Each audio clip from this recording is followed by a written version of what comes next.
পটুয়াখালীতে দ্রব্যমূল্য নিয়ন্ত্রণে অভিযান অব্যাহত রেখেছে পটুয়াখালী জেলা প্রশাসন। টানা মনিটরিং ও অভিযানে বাজারে ফিরেছে স্বস্তি, স্বাভাবিক দামে মিলছে প্রয়োজনীয় পণ্য।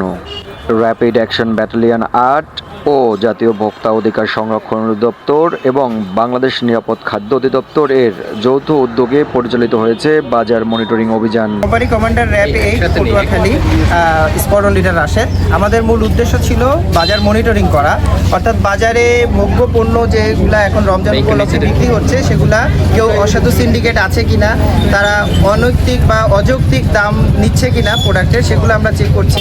এমআরপি ঠিক আছে কিনা, বিভিন্ন ভোগ্য পণ্যের দামের তফাৎটা দেখছি আমরা, সর্বোচ্চ খুচরা রেট সেটা ঠিক আছে কিনা, সেটা আমরা চেক করছি। এছাড়াও মেয়াদ, মূল উদ্দেশ্য হচ্ছে মেয়াদটা চেক করা, যে খাবারটা মেয়াদ উত্তীর্ণ হয়েছে কিনা বা ওটার মেয়াদ আছে, ভেজাল পণ্য আছে কিনা সেটাও আমরা দেখছি, বিভিন্ন ধরনের কেমিক্যাল ইউজ হয় কিনা। আমাদের সাথে ভোক্তা অধিকার আছে, আমাদের সাথে নিরাপদ খাদ্য সংরক্ষণ অধিদপ্তরের কর্মকর্তা আছে। আমরা যৌথভাবে এই কাজটা করছি, দেখছি যে অস্বাস্থ্যকর পরিবেশে কোনো খাবার উৎপাদন বা পরিবেশন হচ্ছে কিনা। অভিযানের সময় দোকানগুলোতে মূল্য তালিকা প্রদর্শন, অতিরিক্ত দামে পণ্য বিক্রি, মজুতদারি কিংবা ভেজাল খাদ্য সরবরাহের মতো অনিয়মের বিরুদ্ধে কঠোর সতর্কবার্তা দেওয়া হয় এবং প্রয়োজনীয় আইনানুগ ব্যবস্থা গ্রহণ করা হয়।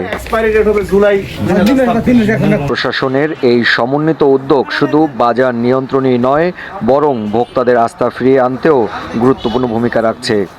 সংশ্লিষ্ট কর্তৃপক্ষ জানিয়েছেন, ন্যায্য মূল্য নিশ্চিত করতে এমন অভিযান চলমান থাকবে এবং অনিয়মের বিরুদ্ধে নেওয়া হবে আরও কঠোরতর ব্যবস্থা।